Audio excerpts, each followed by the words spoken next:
Coming up next on this special health and medical edition of Arizona Horizon, encouraging news about advancements in treating the blood cancer multiple myeloma.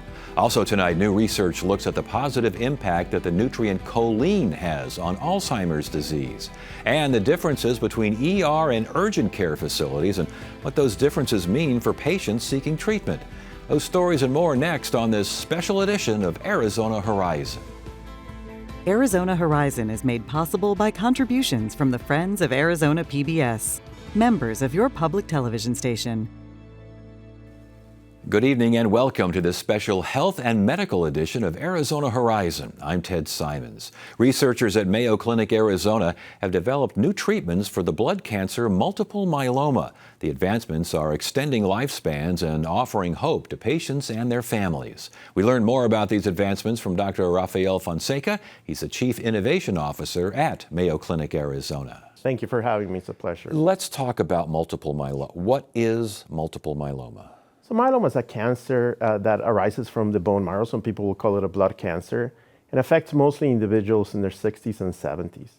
It is a cancer that results from the abnormal growth of the cells that normally would protect us by producing antibodies. Everyone's familiar with antibodies now, as with COVID. Yes. But the cells can go rogue, and if they grow in an excessive way, that's what leads to the cancer form, which is myeloma.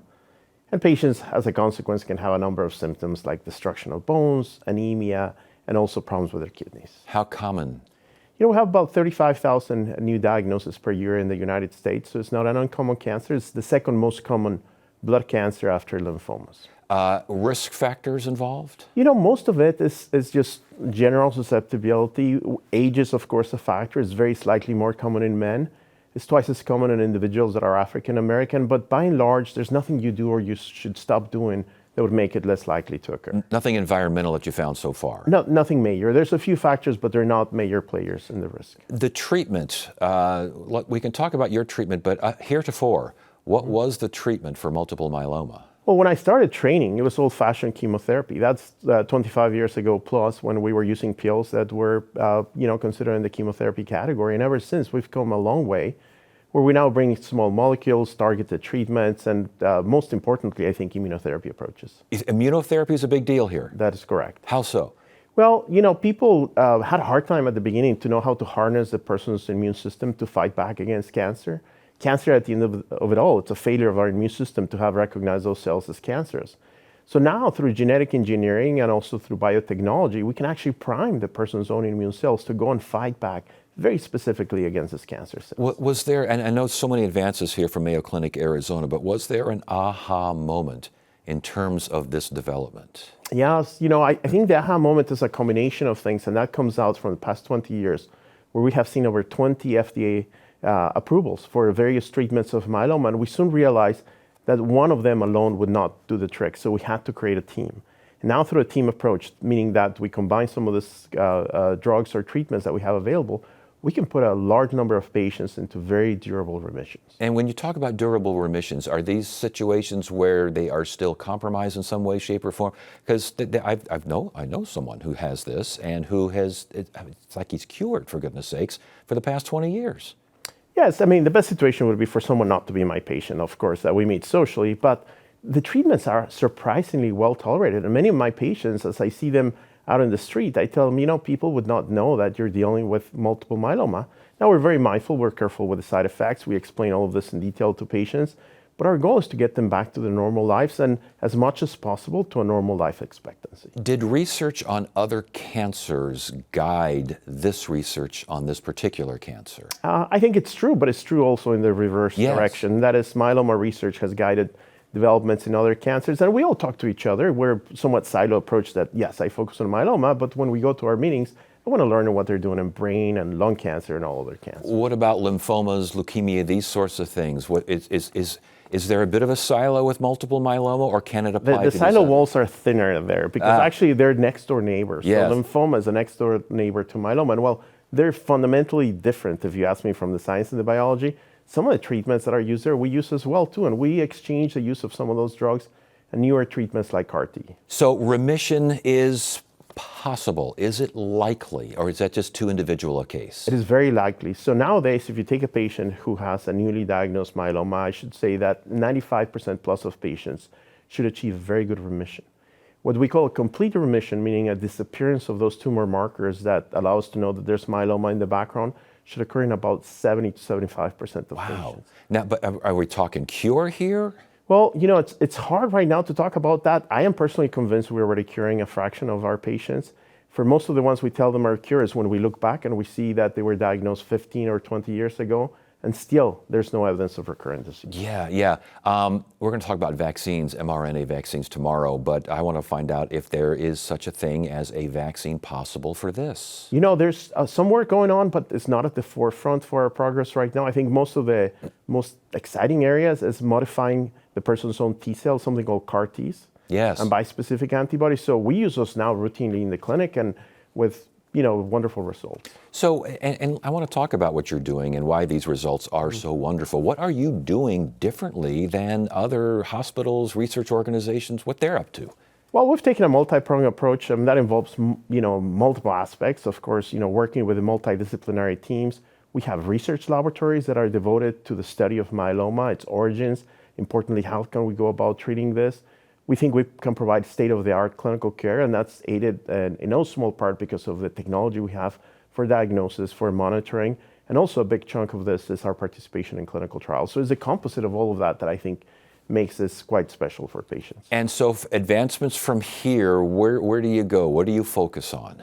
Well, we started here working quite a bit on genetics, and that was the genesis of our program, and understanding genetics as prognostic markers, also as therapeutic tools. And now we have evolved to make that be a pathway for drug development, some of which seems to be quite effective. Okay, is that drug development in the market, or is it still under clinical? Some of that is in the market, some of that is commercially available, some of that is still under development that we hope will bring additional options for patients. I got to tell you, this seems like it's somewhat, we've talked about immunotherapy on this program since really it was a brand new word and we were all very excited about it.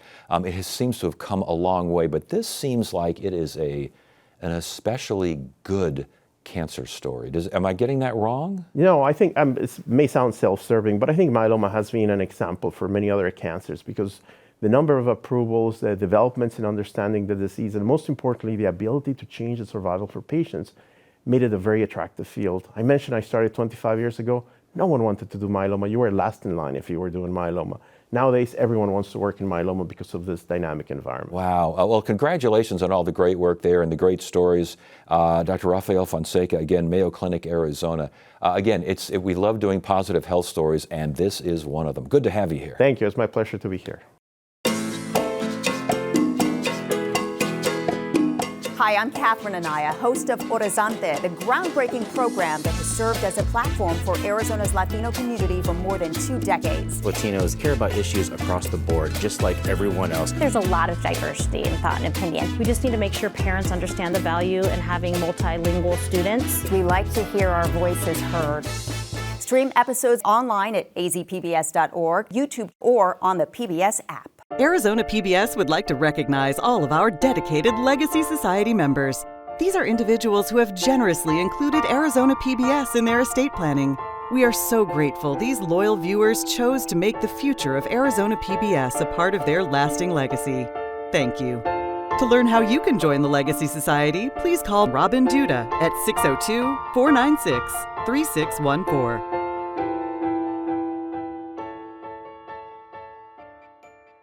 ASU researchers are looking at choline as a factor in helping reduce the risk of Alzheimer's disease.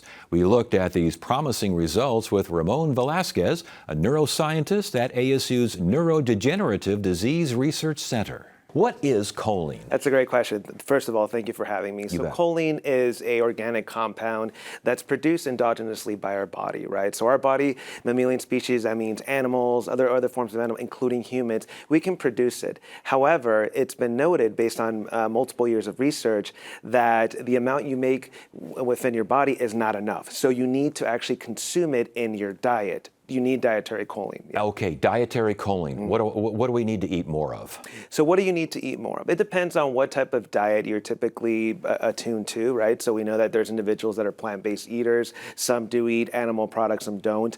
The highest concentration of choline you will find in eggs, also in poultry, as well as in fish products like salmon, leafy greens, and also beans. Interesting. All right, I saw broccoli listed. Broccoli That's as well, leafy yes. green. Okay. Yes. Is that enough? If I start eating broccoli every other day and salmon on the other day, is that going to be enough? It depends, right? So what you need to do and what really we're trying to advocate here is there needs to be awareness, right? Most Americans are not reaching the recommendations that are required by the Institute of Medicine to get adequate choline, right? And there's actually numbers on this, right? So adult women require 425 milligrams of choline a day. Men require 550 milligrams of choline a day. Most Americans are not getting enough. Interesting. All right. Is supplements, are they okay? Supplements are available. So these are particularly important for plant-based eaters and for those in general that don't want to consume a lot of animal products, because the animal products do have a higher amount of choline and they are available. Okay. Well, can you have too much choline? So in order to reach the amount that's considered toxic amounts of choline, you need to consume 6.5 times the recommended daily amount, which is about 3.5 grams. That's a lot of choline. The side effects of having too much choline include low blood pressure, and you also produce a fishy odor smell because of the metabolite. But those are the side effects. But it's very difficult to reach that amount. The supplements, can you take a pill? Should you take a powder? What do you look for in these supplements? So the supplements that are available in regards to choline are going to be in pill forms. And there's various different types, right? So there's choline chloride. That is the most common form that's available. It gets metabolized by your liver and then is circulating through your bloodstream and does have the ability to get up into your brain. There's also another form known as alpha GPC. It's a type of choline that is easier to get up into your actual brain. So we recommend alpha GPC as one of the most effective forms. You mentioned gets up into your brain. How does it get up into your brain? So the way it does that is by using ultimately our vasculature, right?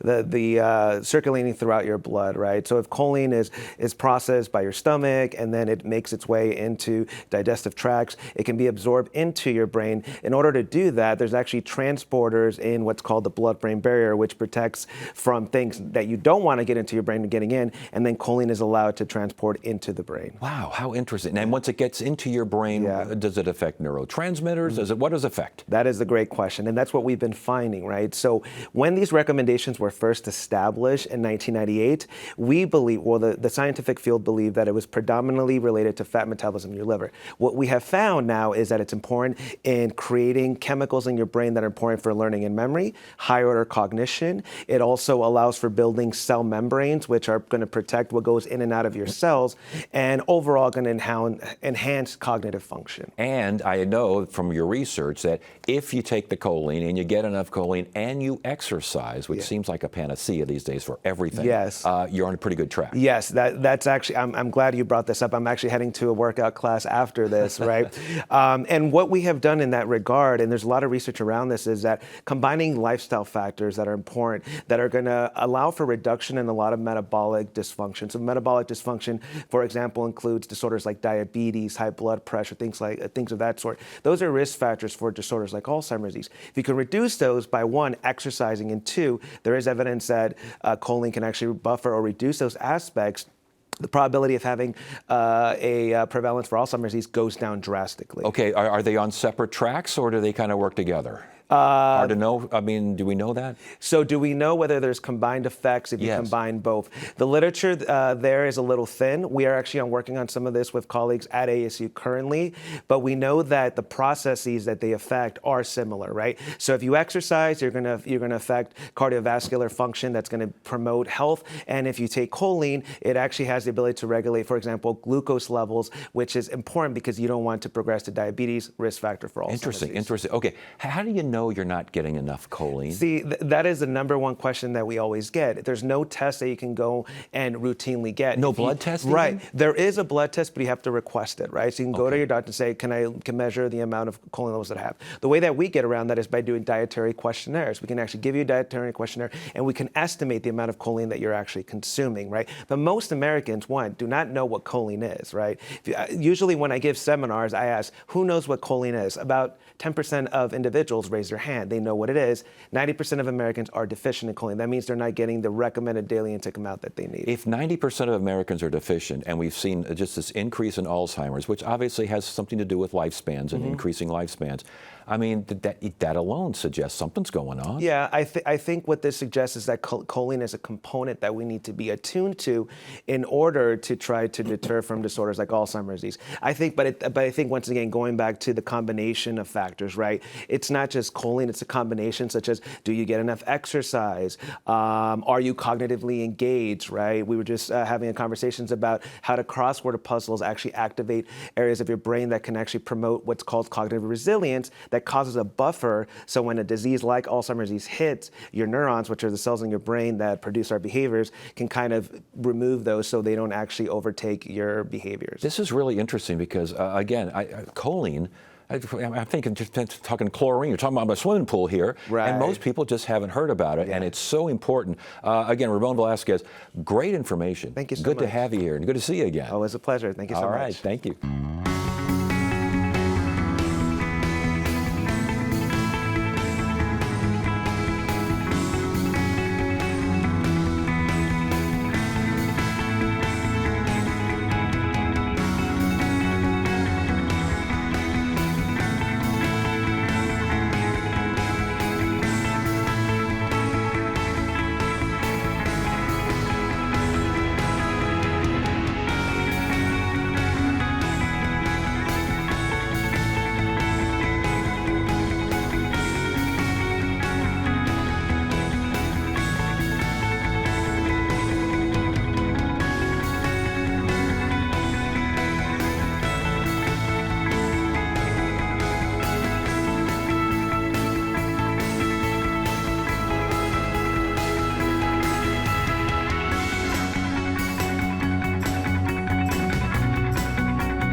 When does illness or injury mean a trip to an urgent care facility as opposed to an emergency room? And what does knowing the difference mean in terms of saving time, money, and resources for both patients and medical staff? To get some answers to those questions, we talked to Samia Kadri. She's a nurse practitioner at Banner Urgent Care. Good to have you here. Thanks for having me. Yeah, thanks for coming on in here. All right, the practical difference between an emergency room and for those who haven't even been to an urgent care facility, right. What are they?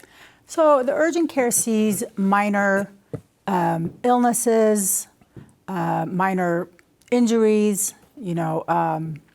people that are having lower urinary symptoms, maybe sexually transmitted concerns. But we'll see people with a common cold, flu, people with COVID can come in and see us. If you're having a bad cough, we can diagnose pneumonia, treat pneumonia, things like that. Simple lacerations. If you fall and you have your hand outstretched and you hurt your wrist, we can x-ray that. And usually we can stabilize it until you're seen by a specialist. Okay, so broken bones, stitches, these sorts of things can be handled by urgent care? We can handle them depending on the severity. Right. So if you fall, if you twist your ankle, I'll explain it even better. So all of our x-ray technicians, the majority of them are capable of x-raying the knee down and the shoulder, the collarbone out. Oh, interesting. And then we do chest x-rays for infectious reasons. Yeah. So no spine, no neck, no head, and no hip. I would imagine life-threatening situations, get to the ER. Get to the ER. Absolutely. Severe chest pain, numbness, weakness, loss of consciousness, hitting your head, and having a concussion. Injuries like that really should be seen in the ER. Severe abdominal pain. So what are the ramifications, though, if you go to the wrong place? There are no ramifications. We want you to be seen somewhere. Right. So the only thing that people run into is they come to urgent care, we assess them, and we deem them necessary to go to the ER.